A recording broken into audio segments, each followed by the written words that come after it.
Sa inyo ang Durian Summit is more on good agricultural practices. Karon sir, asa ba naka-focus karon ang summit? Now we're more focused on good quality production, yung ma-boost yung production talaga ng farmer dahil when kasi it's for food safety para maka-export tayo to get the export standards. But now ang farmers kaya try natin ma-reach kung ano yung ginagawa ng China, ng Thailand, anong ginagawa ng Malaysia to produce as much as them. Dahil if you look at if you ask yung data with production ng durian for the Philippines, the average farm produces only 4 tons per hectare. So mababa yan compared to Thailand, which is around, I think they're targeting around 15 tons per hectare. So kailangan natin ma-reach yun para matulungan yung farmers not only to produce more but to produce good quality durian. Pero this coming summit sir, istoryahan po ba ninyo ang regarding sa technology that could improve our production here in not just in Davao City but other places na nag-produce of durian? Yes sir, kaya nga in-invite natin yung from Thailand. He will teach more about ano yung ginagawa nila doon on establishing a durian farm the Thai way. Yung Malaysia naman will focus more on fruit retention, flower retention, and fruit care. Dahil ang problem kasi ng farmers dito, maraming bulaklak pero pag naging bunga na, konti na lang yung nahuhulog. And nag-invite din kami nung Australian to teach more on regenerative agriculture para hindi lang natin alagaan yung halaman, even the soil, para magiging sustainable yung natin. And not only that, we also have some local speakers, local experts like Mr. Berloquias, durian expert, Ma'am Emma Bayugan, which is a post-harvest expert from the University of the Philippines, and government agencies na nag-lend ng expertise nila on pest management, mga ganyan. So marami talagang matutunan yung mga farmers na mag-enter. Apil gyapon ang Pandre sir sa inyong hisgutan ang technology on para mahimong climate resilient ato mga durians because isa sa kuan nato diri is pag magulan dire-diretso sa season, mawala ang season, it's because dili siya makapamulak. Yes sir, kasama doon sir yung mga experts natin magtuturo doon sa yung mga secrets nila na ginagawa nila in their country na hopefully magamit natin dito. Right now sir, unsa ba yung problema sir sa tuang kwan sir nga aside sa climate change nganong nadyoy times na mawala gid ang ubos ang production nato sa durian? Ang kasi sir, plants are naturally yung tinatawag na biennial. So nagpapahinga din kasi yung plants.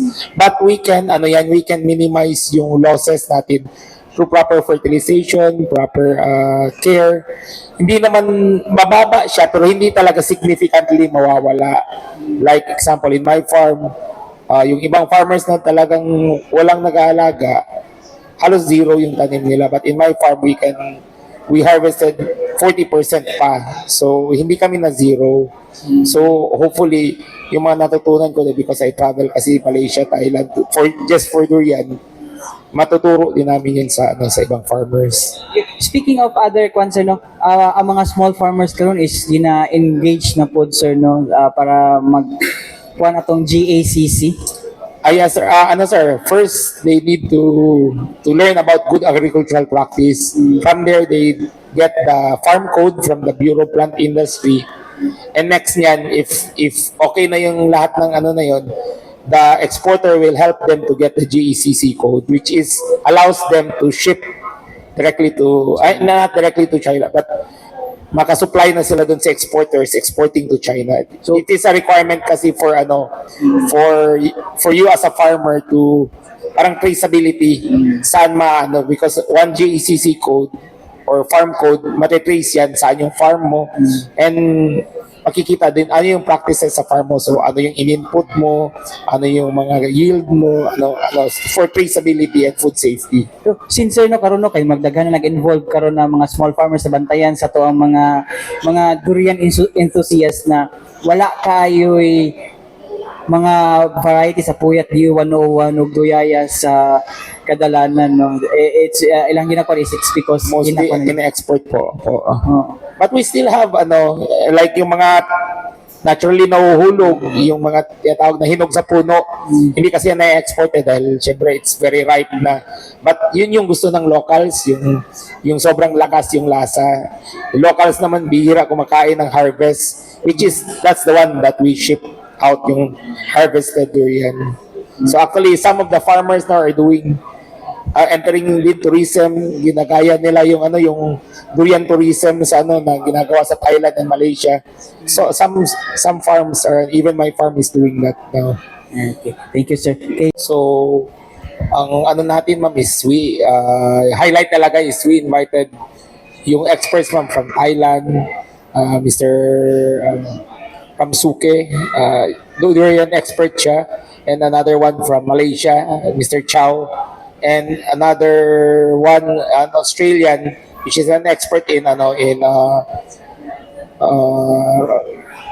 regenerative agriculture. So it's a new type of agriculture, growing, farming na it's parang in between organic and Sharing of knowledge, sir. yeah. Para maano talaga yung pag-produce natin ng good quality durian. So we hope na maraming matutunan yung mga farmers natin and yung mga enthusiasts na planning to go into durian farming din matututo. Ilang farmer po ang target natin? We're targeting around 350 farmers sa not only farmers, also exporters.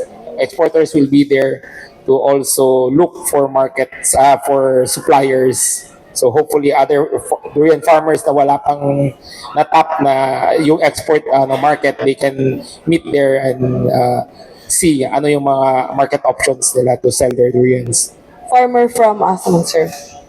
Davao City, Davao Region. We invited ma'am we tapped Department of Agriculture to reach farmers not only from Davao City, also mga durian growing areas in Mindanao, some in Luzon and Visayas. May mga inquiries kami, but as we know naman 90% of all durian Yes. dito sa Mindanao. So majorities will be from Mindanao.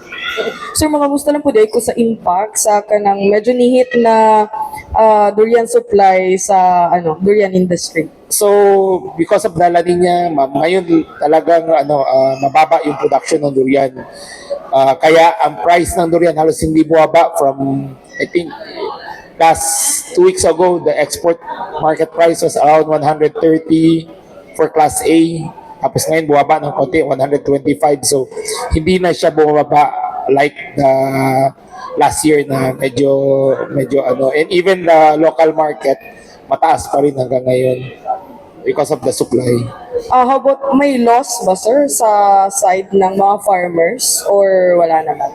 Actually, yung ibang farmers nahirapan dahil yung iba talagang hindi nakabunga or sobrang baba. Medyo, but the price is higher compared to last year. Bumawi sila ng konti, but syempre, they still lost because of the quantity kulang.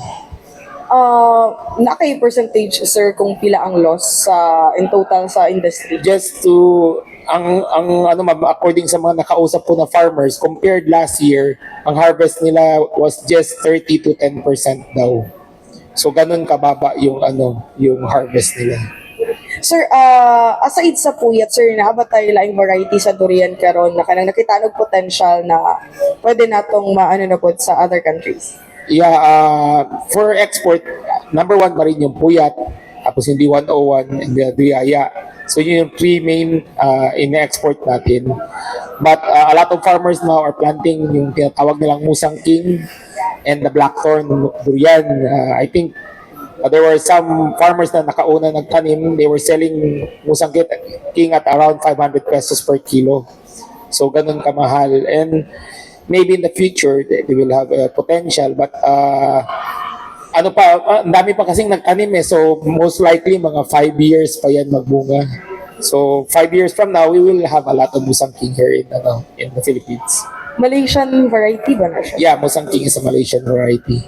The venue will be on Grand Mensing Hotel Tapos yung date is around November 25 and 26. This early, sir, aside from Davao City, asa man ang outside na nag-signify to join, sir? We have a lot from North Cotabato, North Cotabato. from Region 13 sa Zamboanga. Tapos usually mga durian planting areas, but there are also inquiries from Luzon and from Visayas, mga durian enthusiasts. And lastly, sir, pilang expected niyo, sir, aside sa 350 mo, na ba na siyang kuwan din, sir? Sorry sir. Aside sa 350 farmers mo lang din inyong nakuan or napa-expect nga mo daghan pa? Sa ngayon sir 350 pa sir, but we can expand naman sir if usually kasi pag ganyan doon pa sa event dumadami. Asa bang mga barangay sa Davao, sir, ang nagkakuan ng durian, sir? Aside sa Kalinan, sir? Davao region is the biggest talaga. So Davao region, next is North Cotabato, Region 12. Tapos I think next is Region 13. So yun yung top 3 na areas planted, and maybe 5 years, 10 years from now, ang next na upcoming naman is North Cotabato dahil marami talaga silang expansion doon.